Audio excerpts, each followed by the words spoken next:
Welcome. My name is Natasha Sherman, and I am your host. And my guest today is Dr. Thomas Padikal. He is a medical physicist and quantum biologist practitioner, and the author of Championing Your Well-Being. Welcome, Tom. Thank you very much. Thank you for being here. So, as I said to you earlier in our conversation, sometimes when you talk, it's absolutely fascinating, and I feel like I understand maybe a small particle of it, but it occurs as very valuable, even in that small particle. So maybe you could start out by telling us what a medical physicist is and a quantum biologist practitioner. Very good question.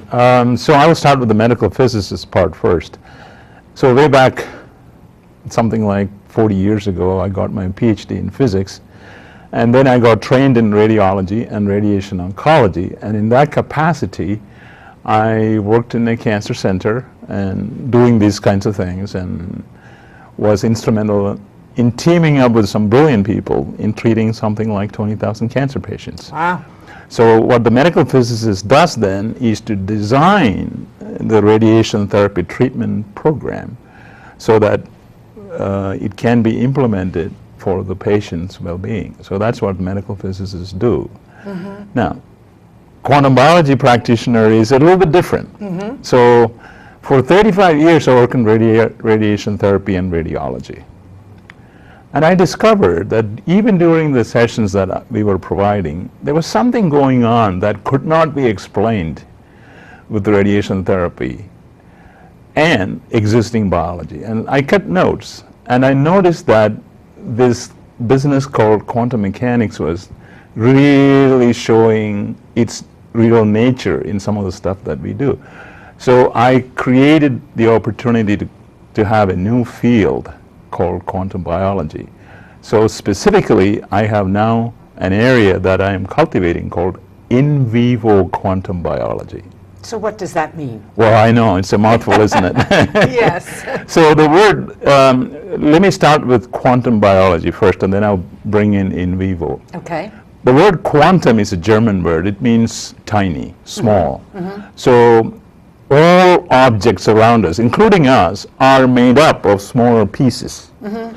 And quantum means really tiny. No, I don't mean like fingers and hands kind of small objects. I mean like really tiny pieces, down to atoms, you know, even beyond molecules, down to atoms, and then electrons and elementary particles like that. We are made up of those kinds of particles. So is this plant, for instance. So is this table, for instance. So is all the objects, even the floor that we are stepping on right now, even the clothes we are wearing are, in fact, made up of those atoms. So quantum is the study of the constituents of matter, including us, whether they're alive or not then. So quantum mechanics is the study of small objects. Okay, and that's a great explanation. I even understand it. So then, why the study of quantum biology? I understand it in terms of medical research, but in terms of what you specifically are doing, there was something that you noticed that then led you to think differently. So what is it that you want to do with this information or this knowledge? Very great question. So what we are therefore observing is that things in the bigger world, in the ordinary world that we are seeing, starts in the quantum world. You know, it stands to reason, if we are a composite of these tiny things, wouldn't it then make sense that what we are experiencing then must have started in the quantum world, and that's where the real excitement lies. So for example, if like right now my mouth is watering a little bit, so the question that comes up is that, how does that start? Well, it starts at the elementary level. I mean, it's not like a teaspoon of saliva is in my mouth. It starts at the early stage. Something got stimulated. The salivary glands got stimulated, and the stimulation then creates molecules that shows up as saliva. So what I was then doing is I was backing into this thing to find out what is actually causing this thing that gives rise to this manifestation in the ordinary world. So quantum biology then is the study of small objects creating the biology that we are familiar with, you know. So that's what that is. Now, in vivo means in the body. Yes. Why is that important? Now, you know, when we went to school, like high school, etc., when we learned biology, one of the things that we did was we would take a little sample, whether it is a little animal like a frog or something, and we studied these biological samples. So we would put them under a microscope. So we are actually taking a small piece of tissue and studying it. But here's the thing, the moment we remove a little bit of the tissue, that tissue is no longer a part of your body. And it's no longer what it was. It is no longer what it was, in the sense that now even the brain has no opportunity to interact with it. So this poor tissue, well, I don't want to say poor, but this tissue then has Yes. no opportunity to interact with the brain and the rest of the body. As a result, the conclusions that we make from this tissue sample, which is in a petri dish, which is a little, like about the size of an ashtray kind of dish, that study therefore is a little flawed. It's flawed because the input from the brain is not coming into it. Therefore, that study is a little flawed. However, this is what most of the studies are.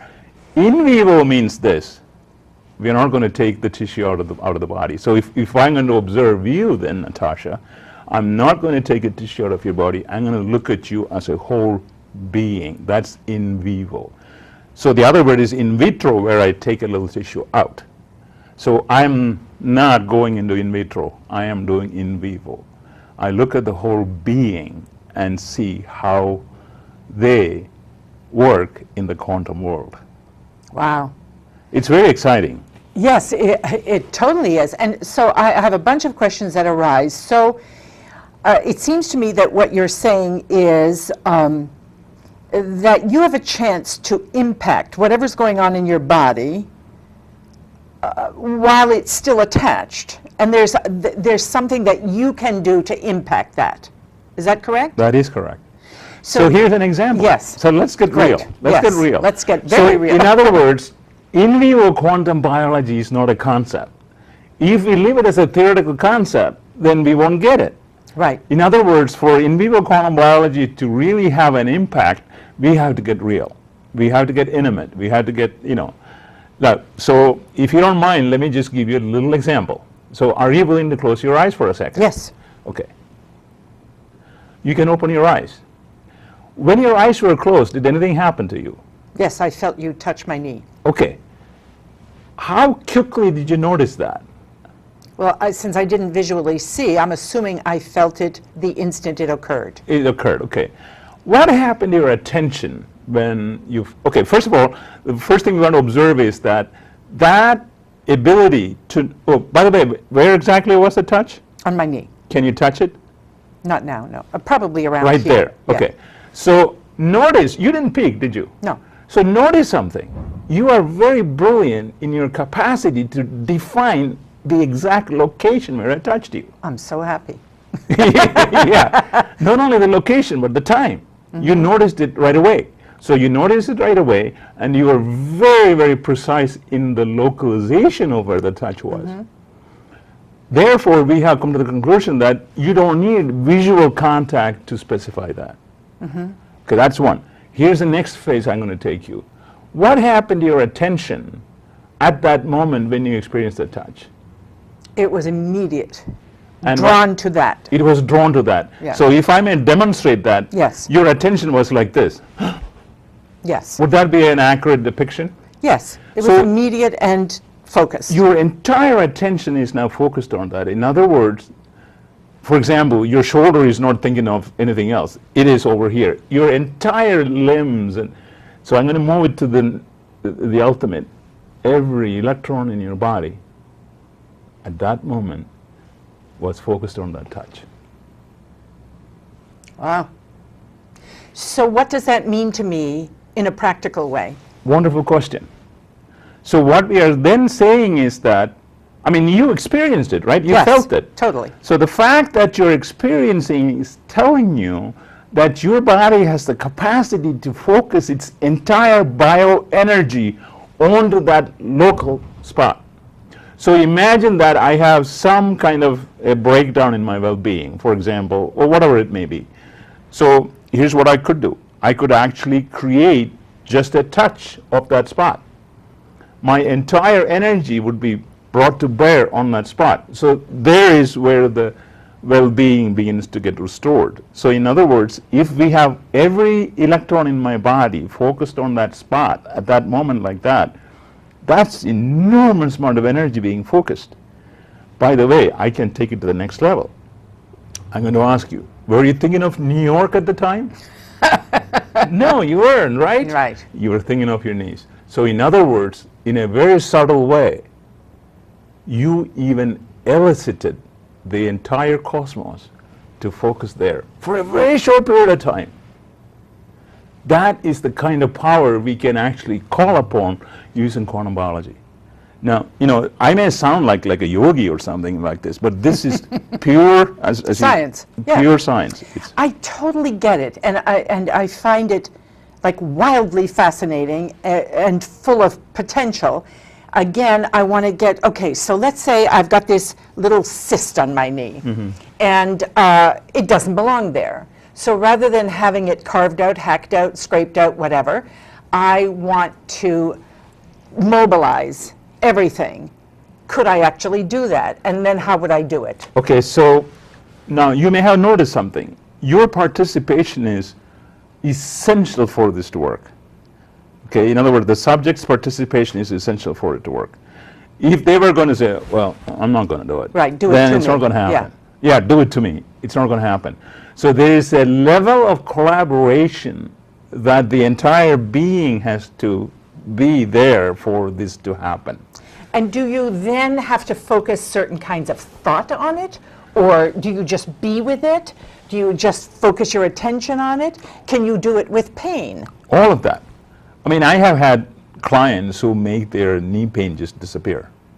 I mean, I'm talking about like in a matter of minutes, not days. I mean, you know, they're like totally stunned that the pain is just gone. Even I find it so amazing because, you know, it's like when it happens, it's like, wow, this is pretty amazing. So quantum biology can actually create results very quickly.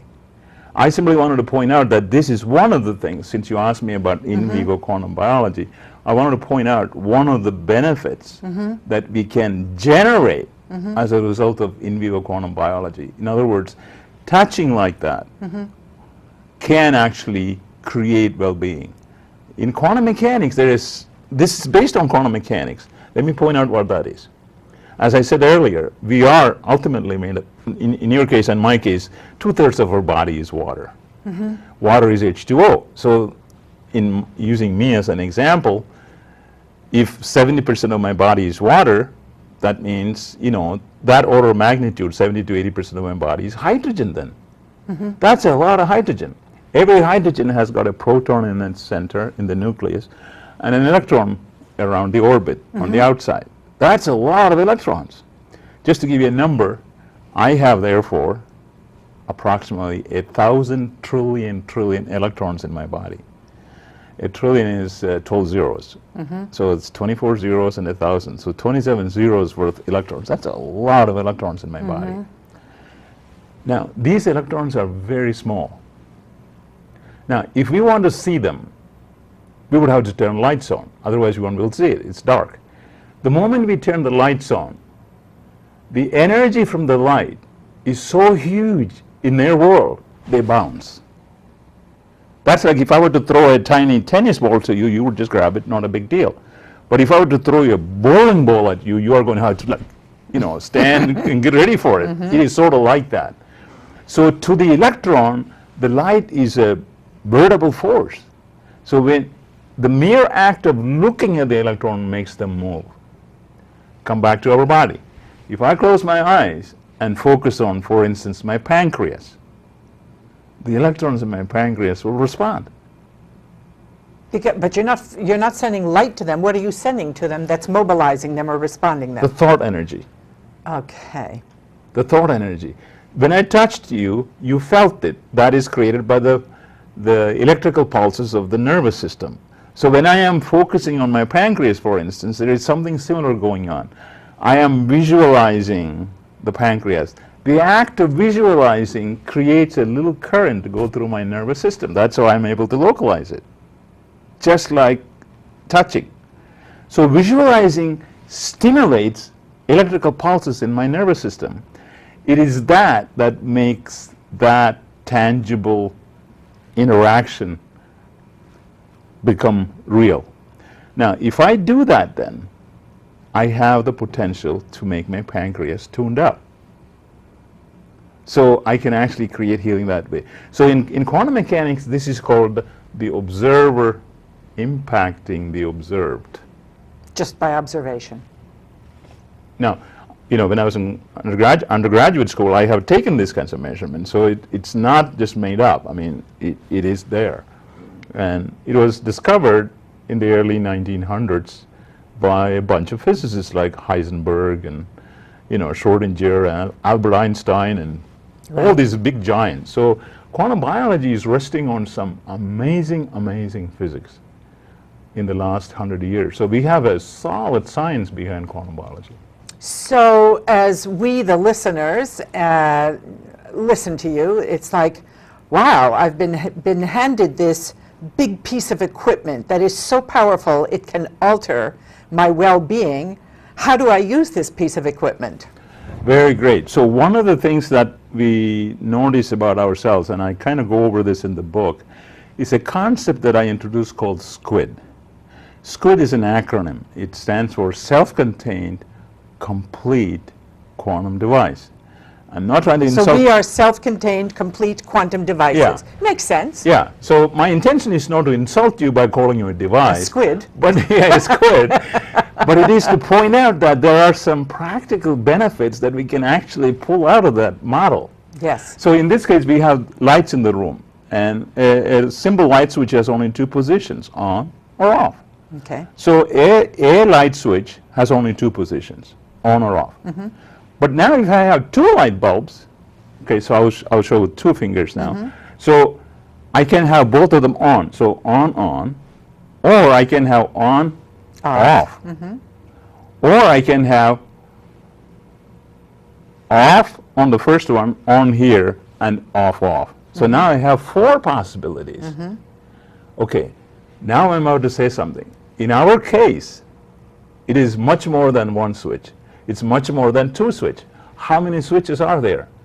26 zeros? Yeah, we have actually taken measurements now. I work in MRI, as you probably know.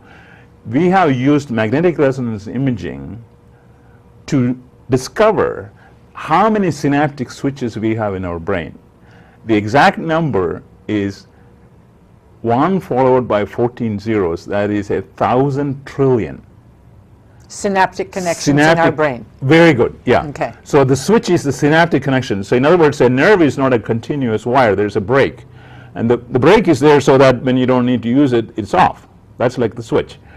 There are that many synaptic switches in our brain. Now, we said that with one switch, there are two positions, on and off. With two, we have four. We have this many. How many possibilities can we create with our brain? It is mind-boggling. So what do I do? When I go home tonight, yes, what can I actually use this information for? Okay. I'm really glad you're trying to get to, chased right down to the point. So one of the things is this. Become conscious of our nature as a squid. In other words, let me put it this way. If I use my hand as an example, so I cannot show you a 1 followed by 60, right. That's too many. So I'll use my hand as an example. So here I have 10 fingers. Mm-hmm. Right now they're all lined up. Mm-hmm. So we call it aligned. Mm-hmm. And when they're not lined up, they may be like this, they spread out. Mm-hmm. So in other words, here's what happens. One part of the body argues with the other. Let's go for a walk. I don't want to go for a walk. What's the matter? Don't you like walking? I don't want to talk about it. Like that. Sounds like a relationship. So in other words, my own body may not be lined up with me. Got it. Mm-hmm. On the other hand, if I say, let's go for a walk, and the body says, that's a great idea. Let's go. Mm-hmm. See, that now that's lined up. So in other words, when your body is arguing with itself, one part of the body arguing with another part, there is misalignment. I suspect that's happening all the time for most It's of us. happening all the time. It's just that we are not present to it. So in this work, one of the things that we are being invited to do is, as a squid, pay attention. Are you arguing with yourself, or are you aligned with yourself? When you're aligned with yourself, the output, the outcome is amazingly better than if you're not lined up. You know, it's interesting because I always take it down to the practical. And so it's, you know, just by observation and being aware of your body at any given moment, there are lots of clues that normally we are not tuned into. So most of us push through when we're tired. Most of us eat when we're not hungry, or we eat foods that don't make our bodies feel good. And is this what you're pointing out to, that we could actually just start paying attention to? Yes. So in other words, when there are certain foods that even the pH of our body may be such that the body says, I don't want to touch that food. When we get fine-tuned, we may be in a position to eat based on what our body tells us. Imagine. We are not quite there yet. No. So with quantum biology, where we are headed to is that level of fine-tuning. And that's why in the book we call it championing your well-being, because we are not quite, we are not champions yet. We are championing our steps to get there.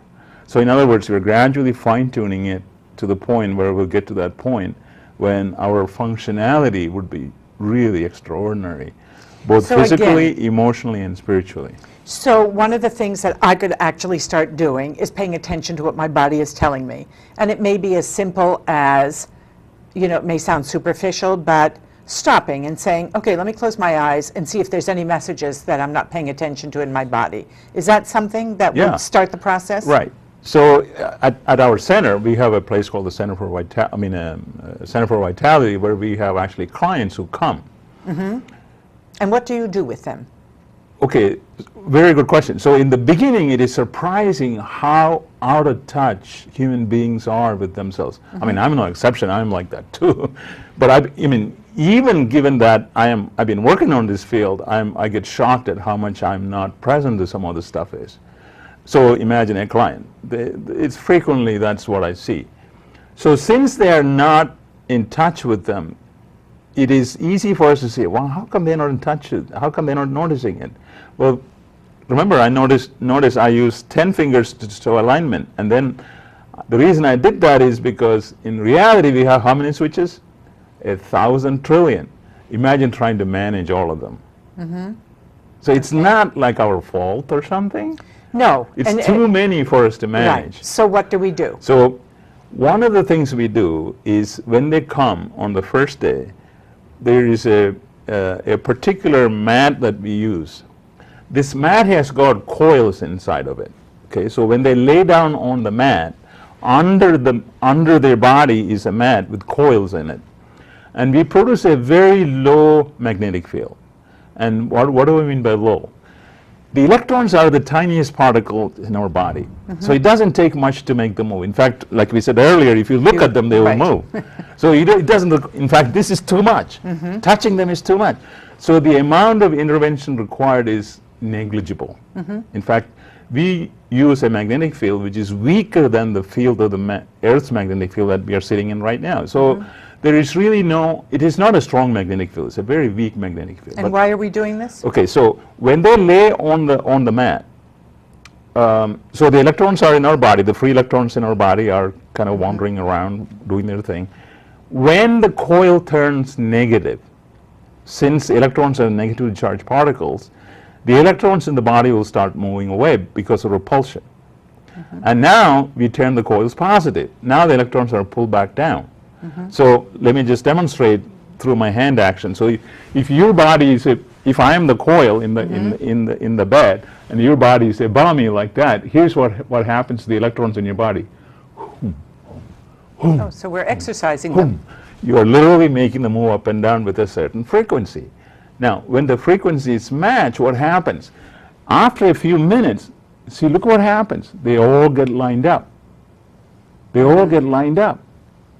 So here's what happens. At the end of, usually it's about 8 minutes long. At the end of the 8 minutes, I simply roll my chair up to them and say, so how is it going? And they are so relaxed. And this is what I almost always hear. I have never felt this relaxed in my entire life. And I say, okay, close your eyes.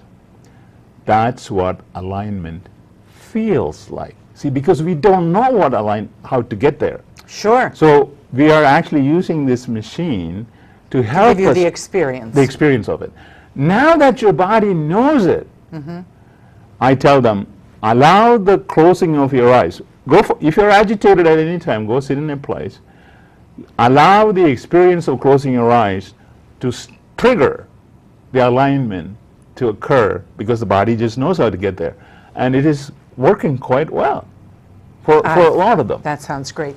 So we have 2 minutes left. Yeah. What do you want us to know in these 2 minutes? So what happens is this: when the alignment happens, the likelihood of this is almost eliminated. Okay? This is a result of lack of alignment. So that's how quantum biology works. It creates alignment, and it is the alignment that leads to your well-being. And that's the bottom line. That's really the bottom line. Without the alignment, what will happen is that, you know, the lack of alignment can cause any kind of chaotic behavior, which then leads into maladies. But with alignment, it is reduced or eliminated. So, I mean, do we have this as a completely ready, foolproof science yet? No, we are working on it. There are still some more areas of research. But you have seen results. But we have seen results. And there are some results. Some of the clients are very vocal about it, because they have literally struggled with this for their entire life, practically. They have tried everything, and then the doctors say there is no cure for it, there is nothing you can do. And then they come here and they get this. And I can't blame them. They get so excited, and some of them actually put their pictures up, you know, on their website, you know, because I don't like to promote it like that. But when they're so passionate, I can't stop them either, because it is, see, when they share that, something happens too. Your own electrons will actually hear that. Be impacted by that. Yeah. It's sort of like the electrons are eavesdropping on the conversation, you know. Yes. I mean, I'm sure we could talk for hours about this. I really want to thank you for being here. I invite people to check out your website, to check out the book, and just to start tuning in, because tell me again what SQUID means. SQUID is an acronym for self-contained, complete quantum device. That's amazing. Yeah. Your body is a self-contained, complete quantum device. And Yeah, our like, responsibility to ourselves is to create alignment, you know. in that. They will go out of alignment. I mean, that's the way things are in the world. I mean, if somebody calls you and they talk you, or somebody even looks at you the wrong way. So All right, we have to complete. Our time is up. Okay. Thank you. Thank You're you so welcome. much. You're welcome. My name is Natasha Sherman. Thank you for joining us.